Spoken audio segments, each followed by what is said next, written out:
بہت سی اچھی خبریں بھی ہیں اور ایک بڑی زبردست خبر ہے جو شاید اتنی اچھی نہ ہو لیکن جس کے بارے میں بری ہے وہ بھی آپ سے شیئر کروں گا.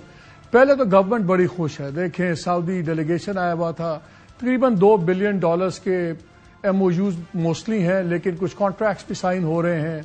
پھر شنگھائی کانفرنس بھی ہو رہی ہے.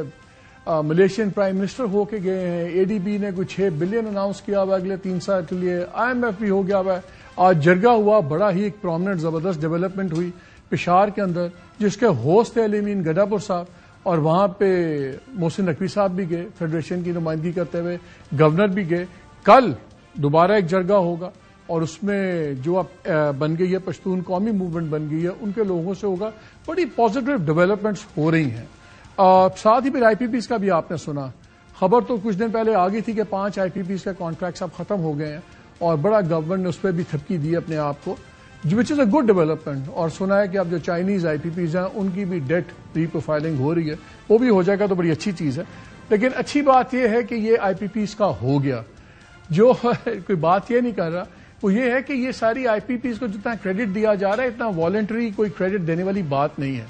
بڑی ڈیٹیلڈ انویسٹیگیشنز ہوئی ہیں اور اس میں بہت سی انلیجٹمیٹ چیزیں ہوئیں کانٹریکٹس کی مینیپولیشن کے اندر, اور پھر اوور دی ایئرز نہ ہیٹ آڈٹ ہوا نہ کچھ ہوا. لیکن چلیں کہیں بریک تو لگی. مگر اگر یہ سمجھتا ہے کہ بہت احسان ہوا, احسان نہیں ہوا. ابھی بھی بہت سی آئی پی پیز جنہوں نے بہت ناجائز اور 2 نمبر طریقے سے بہت پیسے کمائے, they get to keep their dirty billions سارے ان کے پاس ہی ہیں, سارے وہ ساتھ لے گئے ہیں.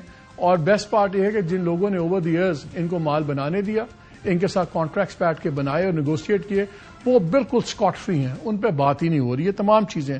لیکن ایک خبر جو میں آپ سے شیئر کرنا چاہ رہا ہوں, اور پہلے وہ میں آپ سے شیئر کر دوں.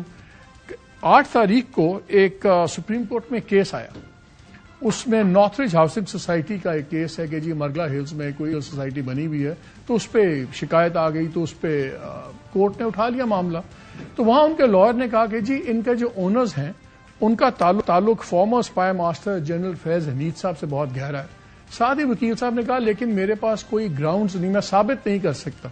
یہ ساری بات ہوئی تو اینڈ میں اب انہوں نے رپورٹ مانگ لی ہے سپریم کورٹ نے. لیکن یہ میں آپ سے بات کیوں شیئر کر رہا ہوں, اس لیے شیئر کر رہا ہوں کہ آج ایک سٹوری میں نے آپ سے شیئر کرنی, وہ ایک اور اسپائی ماسٹر کی ہے. وہ تھے general Naveed Mukhtar, former D G I S I. ان کی ایک بڑی زبردست سٹوری نکلی ہے اور شاید اب جنرل فیض حمید کی مشکلات میں اور اضافہ ہو اور ان کے لیے کیا شروع ہو. وہ یہ ہوا جب یہ ٹاپ سٹی والا اسکینڈل ہوا جس کا کیس بھگت رہے ہیں جنرل فیض حمید اس وقت. وہ جب ہوا اس وقت تو اس وقت کے chief of the army staff general Bajwa نے ڈی جی آئی ایس آئی کو بلایا. جب خبریں چلی کہ جی یہ سارا سین ہوا تو نوید مختار صاحب اور اس وقت کے ڈی جی سی جو جنرل فیض حمید تھے یہ آرمی چیف کے پاس گئے.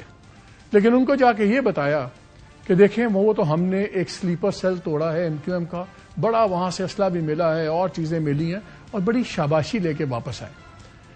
جب 1-2 دن بعد یہ خبر باہر نکلی کہ اس میں رینجرز کے دستے بھی شامل تھے اس ریڈ کے اندر, تو آرمی چیف نے اس وقت کے ڈی جی ایم آئی کو بلایا اور ان کو کہا کہ جی آپ ذرا اس میں مجھے ڈیٹیل لے کے دیں, انکوائری کریں اور بتائیں کہ کیا سین ہے. اگر آپ اس زمانے کی ڈیٹس دیکھ لیں تو آپ کو پتہ بھی لگ جائے گا ڈی جی ایم آئی کون تھے.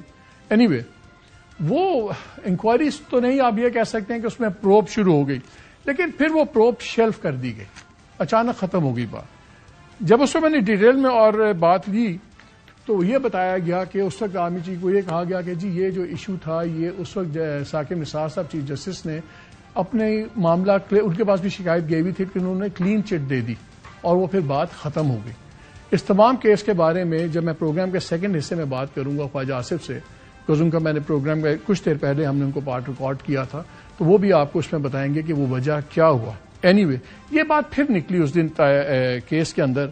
جب یہ بات ہوئی تو اس وقت ٹاپ سٹی والوں نے ہیومن رائٹ سیل آپ کو یاد ہے بنایا تھا ثاقب نثار صاحب نے, اس میں انہوں نے رپورٹ اپنی شکایت ڈالی تھی. تو جب چیف جسٹس فائز عیسیٰ نے اب کیس سنتے ہوئے ریکارڈ بنایا تو ان کو بتایا گیا کہ جی اس وقت farmer chief justice Saqib Nisar صاحب نے آرڈر کیا تھا کہ تمام ریکارڈ ٹریش کر دیں, ختم کر دیں. تو پھر بلکہ اب بینچ نے آبزرو بھی کیا کہ یہ جو اس وقت چیمبر کے اندر جو ہوا یہ کانسٹیٹیوشنل پروویژنس کے خلاف تھا. اب دیکھنا یہ ہے کہ کیا نوید مختار صاحب کے خلاف یہ گورنمنٹ موو کرے گی نہیں کرے گی، بیکاز ان کی عزیز داری بھی ہے شریف خاندان سے. سو یہ بڑی انٹرسٹنگ چیزیں ہیں.